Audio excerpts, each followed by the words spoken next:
하나님의 말씀 창세기 11장 1절에서 9절까지의 말씀 교독하겠습니다. 창세기 11장 1절에서 9절 말씀. 온 땅의 언어가 하나요 말이 하나였더라. 이를 그들이 동방보다가 신할 형제들 만나 거기 거부하며 서로 말하되 자 벽돌을 만들어 견고히 굽자하고 이에 벽돌로 돌을 대신하여 역청으로 진흙을 대신하고 또 말하되 자 성읍과 탑을 건설하여 그 탑 꼭대기를 하늘에 닿게 하여 위력을 내고 온 지면에 흩어질 만하자 하였더니 여호와께서 사람들이 건설하는 그 성읍과 탑을 보려고 내려오셨더라.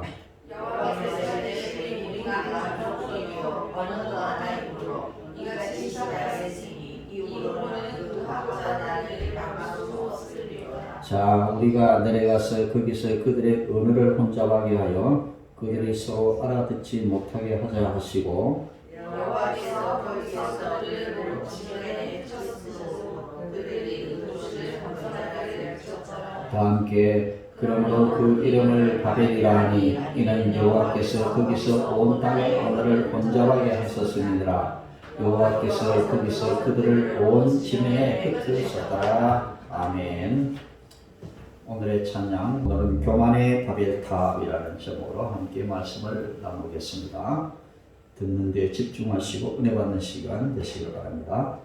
한동안 우리나라에서 제일 높은 빌딩은 서울에 있는 63 빌딩이었습니다. 이 63층짜리 빌딩이 있을 때 굉장했습니다. 그래서 다 이제 63 빌딩 최고 높은 데 올라가서 서울시를 바라보는 것이 꿈일 정도로 그렇게 대단한 건물이었는데 이 건물은 1985년에 세워진 건물이었습니다. 그때는 그 건물이 참 대단할 정도로 높은 건물이었지만 그러나 세월이 지남에 따라서 이 63층짜리 건물도 별것 아닌 그런 건물이 되었습니다. 왜냐하면 최근 들어 전 세계 높은 빌딩들이 여기저기서 경쟁하듯이 세워진 것을 우리는 볼 수가 있습니다. 그래서 경제가 어렵다고 하는 북한에서조차 105층짜리 건물, 유경호텔이라 하죠. 이 105층짜리 건물이 세워질 정도로 그렇게 대단한 건물들이 세워졌습니다. 첫 번째 있는 건물이 평양에 있는 유경호텔이고 두 번째가 우리 서울에 있는 최근에 세워진 롯데월드고 그 다음에 세 번째 건물이 두바이에 있는 부르즈 칼리파라는 그런 건물입니다. 이제 롯데월드는 높이가 무려 123층이고 555m이며 세계에서 6번째로 높은 건물입니다. 그러면 세계에서 제일 높은 건물은 무엇일까? 바로 세 번째 있는 두바이에 있는 부르즈 칼리파라는 건물인데 자그마치 128층 그리고 828m 되는 높은 건물입니다. 맨 위에 탑이 하나 있기 때문에 굉장히 높은 건물이죠. 지금만 그렇습니까? 오래전 옛날에도 높은 건물들이 있었습니다. 저는 이집트에 가서 피라미드 직접 눈으로 목격하고 참 입이 다물어지지 않았습니다. 어떻게 그 시대 지금부터 한 4,000년 내지 5,000년 전에 그러니까요 우리가 따져보면 노아 홍수가 일어나고 얼마 안 돼가지고 이 이집트에서 피라미드를 세우기 시작했는데 이 피라미드는 왕의 무덤입니다. 왕의 무덤인데 엄청 큽니다. 그래서 그게 돌을 전부 쌓아가지고 삼각형 모양으로 쌓아 올렸는데 돌 하나의 무게가 몇 톤이나 된다고 하죠. 여러분들 4,000년 전에 그 돌을 어떻게 올렸을까요? 요즘은 뭐 기계가 있어서 버쩍버쩍 들어 올리지만 그 옛날에 그 돌을 옮겨 놓으려면 굉장히 힘이 많이 들었을 것입니다. 그래서 그 건물을 세계 7대 불가사의 중에 하나라 그렇게 말하죠. 도저히 인간의 힘으로는 지을 수 없는 그런 것들을 우리가 바라보게 되죠. 사람들은 왜 이렇게 높은 건물을 지을까? 높은 건물을 짓는 이유는 바로 사람들의 편의와 함께 일을 하기 위한 다양한 공간을 만들기 위함이겠지만 한편으로는 어떻습니까? 이 높은 건물을 통해서 각 나라가 자기 나라의 경제력을 과시하는 수단으로 높은 건물을 경쟁적으로 짓고 있다는 생각을 떨쳐버릴 수가 없습니다. 북한에도 저렇게 높은 건물이 세워졌죠. 100층이 넘는 건물인데요. 어떻게 평양에 이 높은 건물을 자기들이 과시하려고 하는 그래서 그런 일들이 있었습니다. 처음에는 이렇게 뼈대만 올려놓고 그게 들어갈 돈이 없으니까 밑에서부터 하다가 중단을 해버렸어요. 그래서 그러다가 이제 이집트에 있는 어떤 회사가 이것을 인수받아가지고 짓기 시작했다는데 오랫동안 걸쳐서 짓게 되어지고 나중에는 겉모양만 만들어지고 안에는 인테리어가 되지 않은 그런데 굉장히 오랜 세월을 통해서 그 건물이 지어졌다라는 그런 이야기가 있습니다. 그렇습니다. 오늘 그런데요, 오늘 본문에도 이렇게 높은 건축에 대한 이야기가 나오는데 그 건축물을 높이 짓는 이유가 참 어처구니가 없는 것을 우리는 볼 수가 있습니다. 이 세상은 원래 언어도 하나였고 말도 하나였습니다. 노아 홍수 이후에 사람들이 노아가 낳은 세 아들을 통해서 인구가 급격히 증가하기 시작했는데 노아의 후손들은 원래 말이 하나였습니다. 그리고 말도 하나요, 언어도 하나였다고 성경이 말씀하는데요. 그때 사람들은 점점 동방으로 옮겨 살게 되어졌는데 시나이 평지를 지나서 그곳에 살면서 이런 이야기를 하게 되어집니다. 오늘 4절 말씀을 보니까 그런 말이 있습니다. 탑 꼭대기를 하늘에 닿게 하여 우리 이름을 내고 온 지면에 흩어짐을 면하자. 사람들은 그렇게 이야기하면서 그렇게 탑을 쌓기 시작했습니다. 사람들은 탑을 짓기 위해서 벽돌을 만들어 견고히 굽고 벽돌로 돌을 대신하고 역청으로 진흙을 대신했습니다. 굉장히 오랜 옛날이었죠. 노아 홍수 이후에 약 100년 정도 지난 시기에 지어졌으니까 이때 얼마나 오래전의 이야기입니까? 그런데요, 이때 사람들이 벽돌을 굽기 시작했다라는 겁니다. 벽돌 아시죠? 저도 어릴 때 시골에 내려가서 저희 매형이 벽돌을 굽는 도와드린 적이 있는데 이 벽돌은 흙을 이어가지고 틀에다가 이어가지고 흙을 이렇게 말려가지고 사용했죠. 그런데 오늘 여기 본문에 있는 말씀은 흙을 말려서 사용하는 것이 아니라 벽돌을 구워서 사용했다. 그래서 도자기 기술이 벌써 그때 발달했다라는 그런 증거입니다. 견고히 굽고 예사롭게 굽는 것이 아니라 아주 단단하게 굽고 그래서 이 벽돌로 돌을 대신했다라고 했습니다. 돌같이 단단하게 만들어서 절대로 무너지지 않도록 그렇게 해서 했고 그 다음에 돌과 돌 사이에 이 옆면은 역청을 발라가지고 진흙을 대신하였다. 이 역청은 뭐냐면은 요즘 그렇죠. 땅을 파면 기름이 올라오죠. 이 원래 우리 석유 올 때는 찐득찐득한 아스팔트처럼 찐득한 그런 것들이 올라오거든요. 그것을 발라가지고 틈새를 만들어가지고 견고히 했다. 그래서 이 역청은 노아가 방주를 지을 때도 이용했던 것입니다. 사람들은 자신들이 생각하고 계획한 대로 탑을 쌓기 시작했습니다. 벽돌을 하나하나 구워서 그렇게 탑을 쌓기 하니까 시간도 많이 걸렸겠죠. 그렇습니다. 탑 꼭대기를 하늘에 닿게 해서 하나님의 이름 대신에 자신들의 이름을 만방에 길이 내는 것, 이것이 바로 바벨탑 건축을 시도한 사람들의 큰 목적이었습니다. 저는 그런 추측을 해봅니다. 사람들이 벽돌을 구울 때에 거기다가 자신의 이름을 새겨 넣지 않았을까. 여기다가 김재환, 그래서 자기 이름을 내려고 벽돌을 구울 때에 이름을 새겨 넣어서 자기 이름을 영원토록 드러내기 위해 목적으로 그들이 바벨탑을 쌓았잖아 그렇게 생각을 해봅니다. 아마도 당시 사람들은 탑을 쌓고 또 쌓으면 정말 그 꼭대기가 하늘에 닿을 수 있으리라고 생각을 했던 것 같습니다. 하나님은 그런 공간에 존재하는 그런 존재가 아님에도 불구하고 당시의 사람들은 하늘을 높이 올라가면 우리가 하늘에 도달할 수 있을 것이라 그렇게 생각을 했던 것 같습니다. 오늘날 우리가 생각해보면 참으로 어리석기 그지없는 그런 무모한 그런 시도라 아니할 수가 없는 것입니다. 따라서 하나님께서는 그들의 어리석은 시도에 전혀 개의치 않아도 되었습니다. 그게 뭐 간섭을 하거나 그게 어떻게 해도 하지 않아도 되었는데 아무리 그들이 쌓고 올라가도 하늘에 닿을 수 없는데 하나님은 가만 놔두어도 아무런 문제가 없었을 것입니다. 하지만 문제가 하나 있습니다. 그들이 탑을 하늘에까지 쌓아 하나님의 이름 대신에 자기들의 이름을 내려고 한 사실이 보여주듯이 당시 사람들의 마음속에 자리 잡고 있는 이 교만한 생각이 그들이 쌓고 있는 탑만큼이나 하늘을 찌르고 있었다는 것을 우리에게 보여주는 것이죠. 아담 하와가 선악과를 따먹음으로써 자신들도 하나님같이 지혜로운 사람이 되고자 하는 것.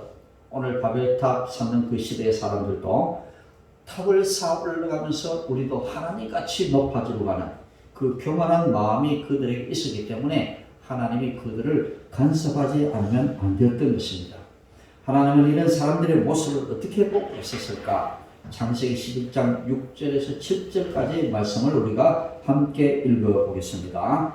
여호와께서 이르시되 이 무리가 한 족속이요 언어도 하나이므로 이같이 시작하였으니 이후로는 그 하고자 하는 일을 막을 수 없으리로다. 자, 우리가 내려가서 거기서 그들의 언어를 혼잡하게 하여 그들이 서로 알아듣지 못하게 하자 하시고 하나님께서 말씀하십니다. 이 무리가 한 족속이고 말도 하나고 언어도 하였는데 이렇게 탑을 쌓기 시작했으니 그 하고자 하는 일을 막을 수 없으리다. 이제 우리가 내려가서 그들의 언어를 혼잡하게 하여 그들이 서로 알아듣지 못하게 하자 하시고 하나님이 간섭을 하기 시작하셨다. 오늘 여기 보니까 우리가라고 복수를 사용하셨는데 하나님 우리가라고 하는 것은 바로 삼위일체 하나님을 가리켜 말씀합니다. 우리가 내려가서 그들의 언어를 혼잡하여. 근데 갑자기 사람들이 말이 달라지게 했습니다. 이때부터 세계 모든 언어들이 나누어지기 시작했습니다. 그래서 어제까지 알아들을 수 있는 이 말들이 서로 알아들을 수 없을 정도로 언어가 나누어지기 시작했다라는 것입니다.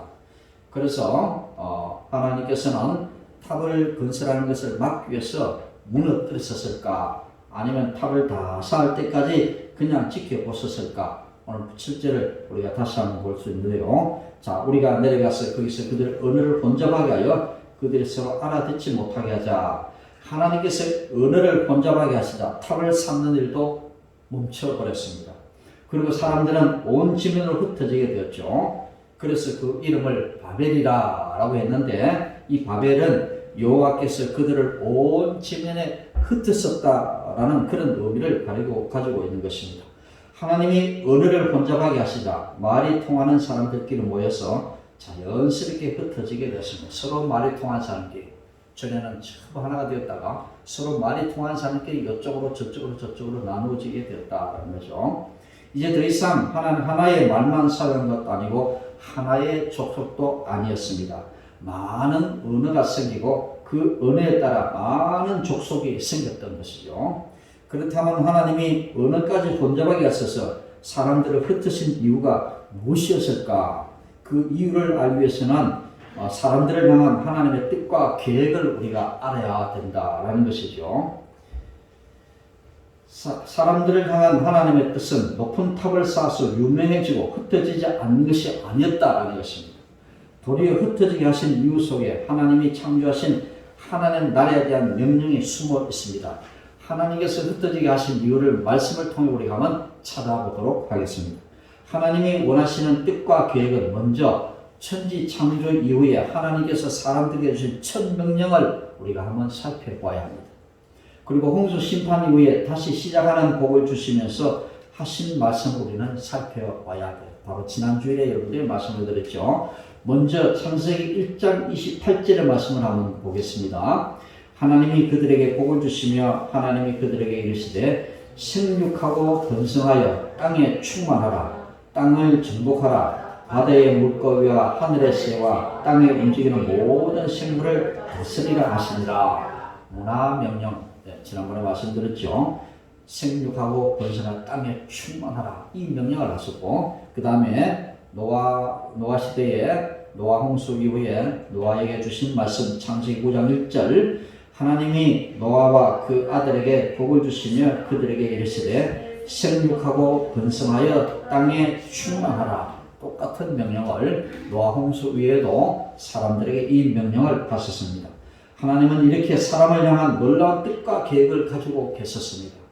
그것은 하나님이 창조하신 세계에서 하나님이 창조하신 사람들이 생육하고 번성하여 온 땅에 충만하여 땅을 정복하게 하려는 그런 계획이었습니다. 땅을 정복하고 땅에 충만하라. 그런데 사람들이 흩어지지 않고 한 곳에만 있으면은 생육하고 번성할 수가 있을까요? 그럴 수 없습니다. 서로 모이는 사람끼리 모여서 있으면은 흩어져서 이제 번성할 수가 없다라는 것입니다. 정복하고 다스릴 수도 없습니다. 많은 사람들은 높은 탑을 쌓아서 흩어지지 않고 함께 있는 것이 힘이 있고 안전하다라고 그렇게 생각을 했을 것입니다. 우리 단단히 우리가 힘을 합치자. 초대교회 예루살렘 교회도 그런 일이 있었습니다. 우리끼리 어떻게 하든지 힘을 모아가지고 이 교회가 부흥하고 성장하면 되지 않겠나. 근데 하나님께서 예루살렘 교회를 흩어버리고 나중에 또 말씀드리겠습니다만 이렇게 하나님께서는 한 곳에 모여서 서로가 뜻이 통하는 사람끼리 이렇게 뭉쳐있고 힘이 하나 되는 것을 원하지 않으신다는 거죠. 땅에 충만하라, 번성하라, 다스리고 정복하라 라는 이 명령의 말씀처럼 온 땅에 흩어져서 온 세상을 다스리게 하시는 것이 바로 하나님의 뜻이었다라는 것입니다. 이렇게 많은 사람들은 높은 탑을 쌓아서 흩어지지 않고 힘을 합쳐서 안전하게 사는 것이 목적이었지만 하나님은 원래의 명령대로 사람들을 흩어지게 하셔서 온 세상에 이제 하나님의 뜻을 이루게 하신 것이 바로 하나님이 원하시는 것이었습니다. 하나님의 뜻은 흩어지지 않기 위해 높은 탑을 쌓는 것이 아니었던 것이죠. 하나님이 창조하신 하나님 나라에서 생육하고 번성하고 충만하여 정복하고 다스리며 살아가는 것이 바로 하나님이 원하시는 하나님의 뜻이었습니다. 이렇게 하나님께서 사람들을 흩어지게 하는 데에는 다 이유와 목적이 있음을 우리는 알 수가 있는 것입니다. 바벨탑 사건은 노아 홍수 이후에 102년쯤 지났을 때 일어났던 사건이었습니다. 노아의 후손들은 땅에 충만하라는 하나님의 명령에 순종하기를 거부하였기 때문에 바벨탑 사건으로 갑자기 흩어져 살았지만은 우리가 신약 성경에 보면 이 신약 시대에는 하나님의 뜻에 순종하였음에도 불구하고 하나님의 섭리에 따라 온 땅에 흩어진 경우가 있습니다. 바로 예루살렘 교회를 가르쳐 말씀합니다. 초대교회에는 스데반이 순교하자 교회에 큰 박해가 임했고 초기 그리스도인들은 모든 땅으로 흩어지게 되었습니다. 그래서 예루살렘에 큰 박해가 일어나니까 예루살렘 교회들이 큰 부흥을 이뤘는데요. 갑자기 예루살렘 교회가 흩어져서 온 땅에 흩어져서 사람들이 그때부터 복음을 전하기 시작했다. 하나님은 예루살렘 교회만 번창하고 예루살렘 교회만 부흥하는 것이 아니라 이 예루살렘 교회가 박해가 임하고 흩어지게 하셔서 온 땅에 온 세계에 복음이 전해지는 일을 위해 하나님이 그렇게 큰 뜻을 가지시고 예루살렘 교회를 흩어지게 만드셨다라는 것입니다. 그래서 제자들이 그때부터 흩어지기 시작해서 사마리아 땅으로 가서 빌립이 전도를 하고 또 하나님이 흩어져서 아시아에 가서 바울이 전도를 하기 시작하고 또 많은 제자들이 흩어져서 전도를 하기 시작했습니다. 많은 성경에는 나와 있지 않지만 성경에는 베드로나 요한이나 이런 중요한 제자들만 복음 전하는 것이 기록되어 있지만 역사의 기록 안에는요 예수님의 제자들 12명 나중에 가룟 유다를 빼고 그 12명의 또 대신 이렇게 제자된 사람들 있죠. 이 제자들이 전 세계로 흩어져서 다 복음을 전했다고 하죠. 어떤 학자들은 그렇게 말합니다. 우리나라에도 예수님의 제자가 왔다라는 그런 주장을 하는 분들이 있습니다. 바로 도마였죠. 이 도마는 특별히 동쪽으로 향해서 전도한 사람이었는데 어떤 학자는 도마가 우리나라에까지 왔을 것이다 라고 그렇게 주장하는데 확실하지는 않습니다. 그래서 이렇게 제자들은 성경에 기록이 되어지지만 다 흩어져서 전 세계에 흩어져서 이 복음을 전하기 시작했다라는 것입니다. 당시에 예루살렘 교회는 큰 붕의 역사로 전성기를 이루었는데 이런 교회에 왜 박해가 일어났을까? 우리 지식으로는 이해가 되지 않습니다. 그렇게 잘 되고 잘 나가는데 이 교회가 똘똘뭉치가 잘 되는데 왜 하나님이 이렇게 박해를 해서 흩어지게 했을까? 우리 지식으로는 이해가 되지 않지만 그러나 이 모든 것이 다 하나님의 뜻이고 승리였다라는 것입니다. 하나님은 예루살렘 교회를 흩어지게 하셨고 로마 시대에 잘 깎여진 도로와 법의 체계 그리고 훌륭한 은혜 헬라어를 준비하셔서 복음이 온 세계에 전해지는 토대를 만들어 주셨다라는 것입니다. 예루살렘 교회가 흩어지죠. 제자들이 흩어지니까 하나님께서는 그 이전에 미리 어떻게 해요? 로마의 잘 닦여진 도로가 있었습니다.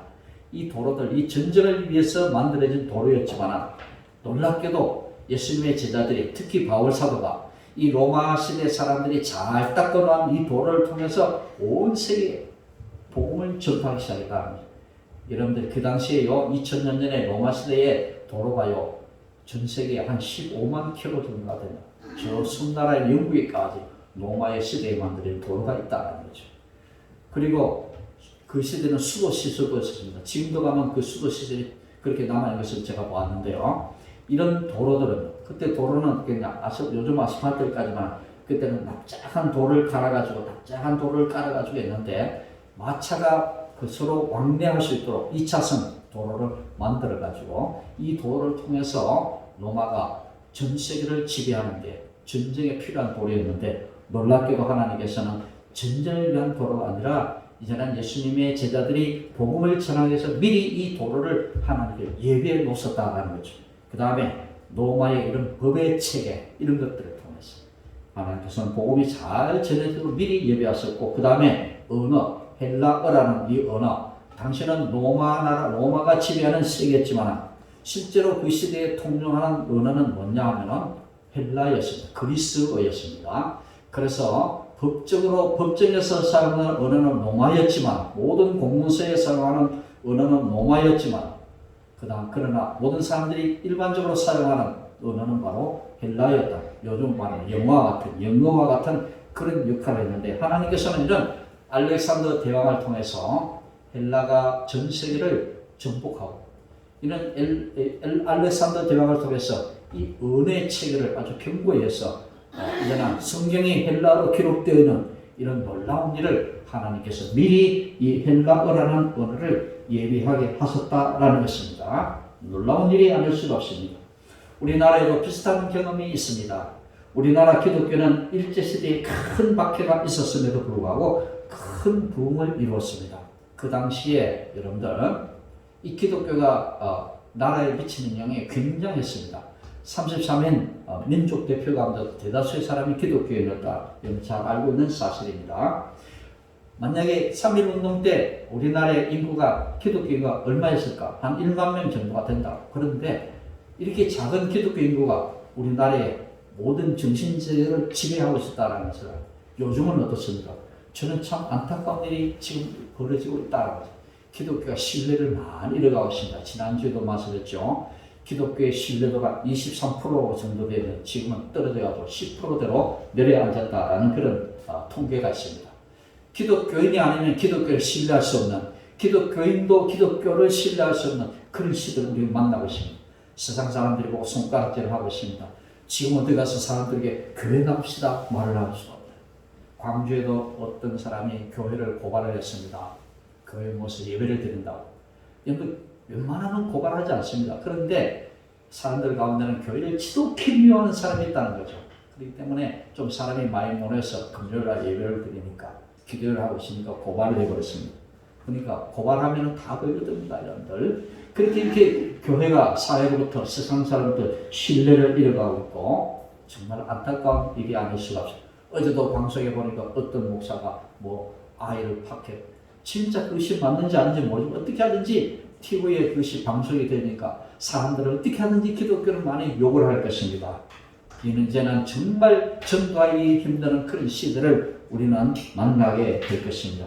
얼마나 안타까운 일이 아닐 수가 없는 것입니다. 그런데요, 이렇게 일제시대에 우리는 어려웠지만, 일본 사람들이 박해가 있었지만 그 시대는 기독교가 많이 부흥을 했습니다. 그런데 이 왜 잘 나가던 교회가 어려움을 만났을까? 6.25 전쟁이 터졌다는 거죠. 이렇게 해방이 되어져서 기독교가 막 부흥하기 시작하고 잘된 그 찰나에 왜 6.25 전쟁이 일어났을까? 우리로서는 이해가 되지 않습니다. 전쟁 당시 북한의 그리스도인들은 공산당의 핍박을 피해서 대거 남한으로 피난을 왔습니다. 왜냐하면 기독교인들은 그곳에 살 수가 없습니다. 왜냐하면 공산주의자들 최대의 적은 바로 기독교인이었던 거죠. 그래서 북한에 얼마나 예수 잡는 사람들이 많이 살았는지 모릅니다. 특별히 평양에. 그 평양에 지금 어떻습니까? 다른 종교가 들었었죠. 김일성 종교가 들었습니다. 이 평양에 북한에 그렇게 예수 잘 믿던 사람들이 얼마나 많이 그렇게 피난을 왔는지 모릅니다. 서울에 가면 영락교회라는 교회가 있는데 그 영락교회는 바로 피난민들이 와서 세운 교회라고 합니다. 그래서 그 황경진 목사님도 이제는 피난민이었죠. 북한에 아내를 두고 내려와서 평생 동안 그런 독신으로 지냈다라고 하죠. 이렇게 많은 피난민들이, 많은 그리스도인들이 이렇게 전쟁에 피해서 남한으로 왔는데 이 사람들이 남한으로 와서 이 남한 땅에서 믿음의 본을 이루어 이 땅의 교회가 크게 부흥하는데 큰 역할을 감당했고 오늘날 우리 한국 교회가 전 세계 선교사를 파송하는 귀한 토대가 되었다라는 것입니다. 오늘 저와 여러분들도 바벨탑 시대의 사람들처럼 하나님의 뜻을 알지 못하고 살아가면 자신이 주인이 되어 불순종하며 살아갈 수밖에 없을 것입니다. 높은 탑을 건설하여 흩어지지 않고 자신의 이름을 내기 위해 살겠다는 사람들의 계획을 한번 생각해 보시기를 바랍니다. 스스로 탑을 건설하는 것을 멈출 수 있었을까요? 하나님께서 깨닫게 하시기 전에는 절대로 스스로 깨달아 흩어질 수가 없을 것입니다. 그러므로 은혜의 혼잡은 1차적으로 볼 때는 하나님의 징계가 분명하지만 거기는 분명히 하나님의 뜻이 있습니다. 하나님이 왜 그렇게 흩어지게 하셨을까? 흩어지게 하심으로써 하나님의 큰 뜻을 이루기 위해서 하나님이 그렇게 하셨다라는 겁니다. 예루살렘 교회에 박해가 있는 것도 또 일제시대에 우리나라에 박해가 있는 것도 6.25 전쟁이 일어나게 하셔서 북한의 그리스도인들이 남한으로 오게 하신 것도 하나님의 큰 뜻이 되셨다라는 것을 우리는 알아야 되는 것입니다. 더욱이 은혜의 혼잡은 인류를 하여금 생육하고 번성하여 땅에 충만하게 하심으로 복된 삶을 살게 하시는 하나님의 뜻의 성취를 위한 그런 조치였다라는 것입니다. 땅에 충만하여 번성하라는 이 하나님의 뜻을 이루게 하시고자 은혜를 혼잡하게 하셔서 한 곳에 모여 살게 하지 아니하시고 말이 통하는 사람끼리 전부 흩어져서 살게 하심으로 온 땅에 하나님의 나라가 건설된 이것을 위해서 하나님이 그들을 흩어지게 하셨다라는 것입니다. 여러분들 우리는 이것을 아셔야 할 것입니다. 그러므로 우리는 이렇게 궁극적으로는 생명과 축복을 누리게 한다는 이 하나님의 뜻을 우리는 깨달아야 할 것입니다. 그러므로 하나님의 때때로 우리가 하나님이 우리를 징계하신 것은 그것은 우리를 멸망하게 하신 것이 아니라 거기는 뭔가 분명한 하나님의 뜻이 계시다는 것을 우리는 알아야 되는 것입니다. 그러므로 이렇게 우리가 고난을 당할 때, 어려움을 당할 때, 징계를 당할 때 하나님을 원망하지 말고 거기에 하나님의 깊은 뜻이 있음을 우리가 깨닫고 그 하나님의 뜻에 순종하며 살아가는 여러분들 되시기를 바랍니다. 우리도 때로는 바벨탑을 쌓을 때가 있습니다. 바벨의 탑을 건설할 때 사용한 벽돌은 기술 문명을 상징하는 것입니다. 그들은 진흙을 그냥 말려서 사용한 것이 아니라 구워서 단단하게 하기 위해 사용했습니다. 당시로서는 대단한 기술이 아닐 수가 없습니다. 이렇게 사람들은 자신들의 능력을 믿고 하나님의 뜻과 관계없이 인간의 자유와 안위를 공고히 하고자 바벨탑을 쌓았던 것입니다. 오늘도 저와 여러분들은 내 삶을 주인 되신 하나님의 영역으로 인정하지 않고 내 영역으로 착각해서 하나님의 뜻에 불순종할 때가 너무나 많은 것입니다. 내 힘으로 내 능력으로 단단하게 벽돌을 구워가지고 어떻게 하든지 한번 내 삶을 한번 이루어보자, 내 인생을 한번 단단히 해보자 라고 하면서 오늘도 우리는 바벨탑을 쌓고 있지 않은 우리를 한번 살펴봐야 할 것입니다. 지금도 우리는 바벨탑을 쌓고 있지 않는지, 그러다가 그 탑이 넘어지지 않는지, 혹시 지금 내 생각대로 되지 않고 멈춰진 사건들이 있지 않는지 우리는 한번 살펴봐야 되겠습니다. 하늘까지 치솟을 때 하나님 그것을 그냥 두지 않으시고 추락하게 하실 때에 우리는 낙심하고 실망하지만 거기에는 하나님의 귀하신 뜻이 있음을 우리는 알아야 되는 것입니다. 그것은 분명 하나님의 징계지만 다른 한편으로는 하나님의 자녀들 향한 하나님의 사랑임을 우리는 깨달아야 할 것입니다. 여러분들 모두가 이 사실을 깨닫고 오늘 우리가 무너졌을 때에 우리는 낭망하지 말고 낙심하지 말고 그 기회를 통하여 다시 한번 우리는 하나님의 풍성한 은혜를 누리는 저와 여러분들 되시기를 주님의 이름으로 축원드립니다. 기도하겠습니다.